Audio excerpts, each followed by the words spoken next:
Well, thank you very much, Jean Pierre. Frick, to welcome us in your estate. We are in Pfaffenheim. Pfaffenheim, yes. Yes, and you are well known for your production of natural wine. My father began organic growing 1970, 50 years ago. And in this time, with Henri Van Wart, my father, Pierre Frick, and Eugène Meyer. First domain, organic growing. And these three together grow 15 hectares 50 years ago. Today, in Alsace, 5,000 hectares organic growing.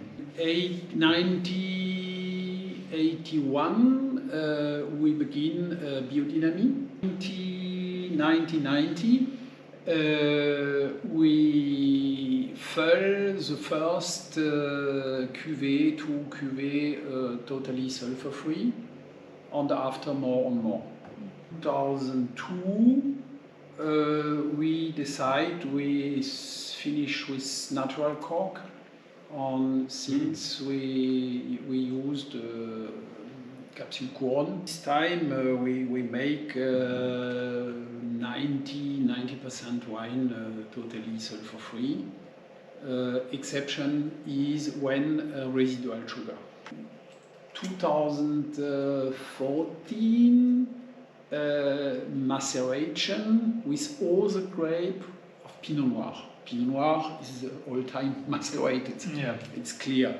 But 2014, we begin with maceration of Pinot Gris, Gewurztraminer, and after Riesling. And by maceration, you have a better fermentation. You have more chance for a complete fermentation, no residual sugar. Sugar is food for the yeast and for the bacteria. No sugar, no food. But do you work with cold temperature a lot in order to? No, we are not. On n'est pas équipé. No, you don't have equipment. It's not. It's a trend. Chambre froide, yes. Cagette, but it's not ecological sense. It's more electricity, more place, more stainless steel. It's natural wine. The way is, for me, I think, simple. So we have a quite interesting experience right now, having a blind tasting of first wine, which is the one that is now being poured from a fresh bottle. So we just will compare between a bottle open since 3 days and this one, which is fresh. It's actually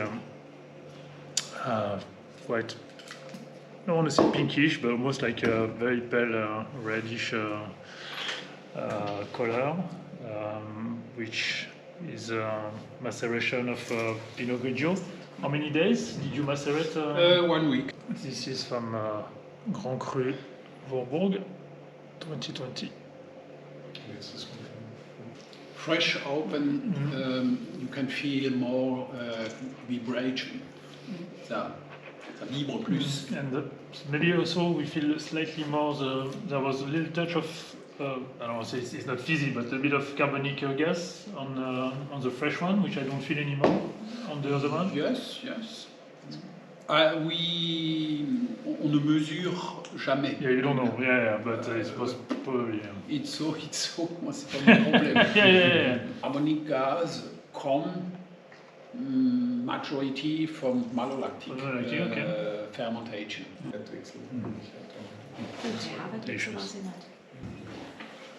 Again, so yes, they have a special closure, which is used since I can't remember, but like since a long time now. So they don't use natural cork, but kind of a screw cap. Ah yes, okay, here it is. Quite unique, huh? I don't know, I mean, I've been joined with some Austrian friend today. We're sharing our time with Jean Pierre and a bit of introduction about his wine. Yeah, flavor-wise, it's something which is quite special. I find something which is kind of licorice-like. Yeah, licorice works. That oxidative kind so of. a bit of root character, Yeah. which I found quite a nice combination with. But I got it more on the palate. On the palate, yeah. On the nose, I would agree with some kind of for me like kind of dry fruits. Yeah, dry fruits, yeah. And a little bit of that nuttiness. I think.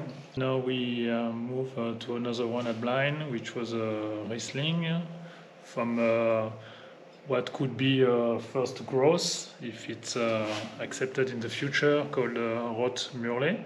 Rot for red because of the soil, which is rich in iron. Yeah. Mm-hmm. And yes, it's 2019 Riesling. I found it with dark color, which come from the maceration of 7 days. Yeah.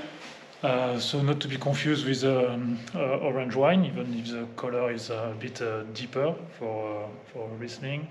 Orange wine for me, it's very long maceration and need more time aging in the bottle. By orange wine, you lose a little the repère of kind of grape. On the young people, it's very easy to go to natural wine. Older people have more difficult. And by short maceration, he, after some testing, he can find the way and can learn a new alphabet for interpretation of Pinot Gris, of Riesling. By very long maceration, it's all the world. Sally, I don't know your impression about this Riesling, but it's true that it kind of go out a little bit what we are used to with Riesling, which I mean is 19, which is a classic vintage, and maybe the maceration add a bit of more roundness to the wine, and time kind of balance a bit the acidity, which is not as maybe. I think it's also a factor. Okay. It's by wine totally without sulfide, from A bis Z, all time. You have automatically malolactic. On the old school Riesling, German Riesling, Austrian Riesling, the old school say you need acidity on never malolactic. But this style wine, without sulfite, you have malolactic. And the next wine was actually the same wine that we had earlier in 2020 vintage, in 19 vintage, yes, and now we're having the 2020, which I found quite distinctive personally, with more citrus character. I found with some physalis fruit on the nose, and yes, on the palate it was a bit more on the yuzu and grapefruit side. So very much more refreshing style, despite being a warmer vintage. But yeah, very digest style of Riesling in this case. This one, it's a Grand Cru Steinert.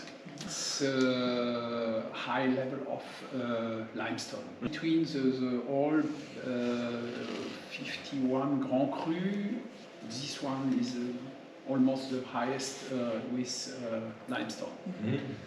It's macerated. Yeah. You see. Yeah. No, I know. Gewürz. Grand Cru Steinert, 18. It's amazing. Voilà. How many alcohol you feel? 14? 16. Oh, really? Okay. Wow. And when this wine, just before bottling, you bring only 15 milligram SO2 sulfide, you have a dissociation and you have more feeling alcohol. By strong wine, never sulfide. But never sulfide is best all time, but especially by strong. But sulfide or wine with a high acidity, it's the same. You bring a little sulfide and acidity. We show you this beauty. I mean, this is out of this world. I mean, 16% alcohol. I cannot believe it. I mean, it's still so fresh. You feel there's a bit of, generous character, but 16 never. Acidity just balances it so well. It's wonderful. I stopped never a fermentation, but suppose he stopped alone with 40. Consequence, he keep 35 gram residual sugar. What you make? Sulfur free? No possible. We test after. Sometime it's possible, but the occasion for wine with residual sugar and sulfur free, it's very rare. Same wine grower, same vintage. 2018, same kind of grape, Gewurztraminer, same vinification, macerated too, 6-7 days, and just two different Grand Cru. First Steinert, limestone, second a lot of clay and sandstone. Music, this one is Vivaldi, this one is Beethoven. Like the comparison. Nothing much to say after this. Same wine, different cru on clay and sandy soil. Only 13.5 versus 16%. So you have more delicatesse, more floral character. Lovely.